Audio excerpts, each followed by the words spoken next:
Hi guys, today's video we're cooking the bangus belly. Ayan, yung boneless na bangus. Ito lang po ang ating ilalagay, lemon. Oh my god, our lemon is all the way from USA. Tapos konting garlic. Marinig lang natin. Vacuum sealed pa siya guys. Wait lang ha.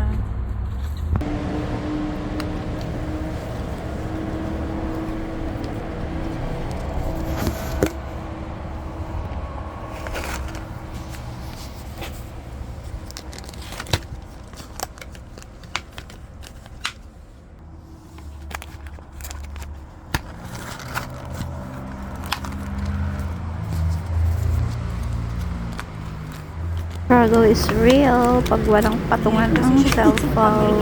Haha, walang video grab. Wala tayong cameraman. Go! Natin ang kanyang belly. Natanggalan natin yung kanyang plastic.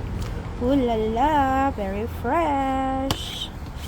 Diba? Yan lang guys ang ating ingredients. At itong mahiwagang lemon all the way from USA with watching garlic. Guys, ganyan natin siya ng ating lemon.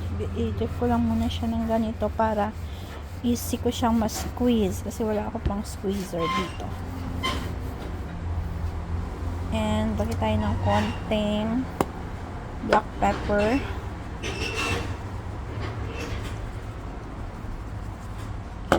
And then konting tak-tak.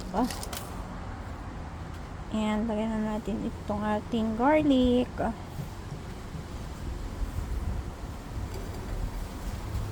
Tapos mag-chop lang ako ng konting lemon. So yun na guys, na-slice na natin yung lemon kasi wala tayong handle ng cellphone. Kaya nilagay ko muna kay Jan.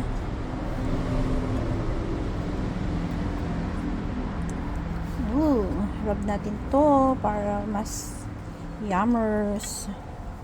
Lagay tayo ng konti. Bango ng lemon guys, grabe. Ba talaga pag imported from US, no?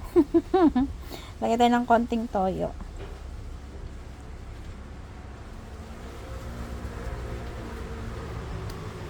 So, lagyan na, balutin lang siya ng plastic, tapos lagyan natin sa ref for about 30 minutes to 1 hour. Good na yun siya. And I'll show you later. Ang ating pan, maglalagay na tayo ng ating oil. After 35 minutes or 40 minutes to be exact, okay na yung ating bangus belly. Painitin lang ulit natin ng mabuting ating mantiks. Guys, mainit na yung ating cooking oil. Ayan guys, sobrang init na niya. Lagay na natin yung ating bangus belly. Mag-ingat po sa mga bata kapag ganito na medyo wet pa yung inyong marinated. Dapat kasi pinapatuyo to siya.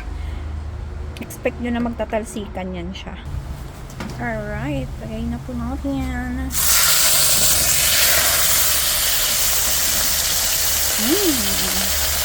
Sarap na amoy.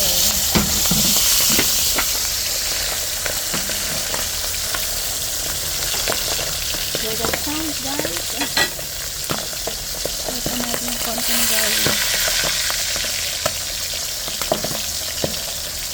Puto ka na ha.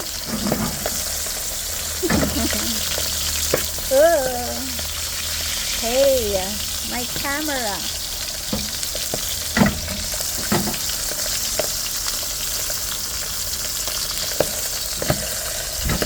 Lakas na ang hangin.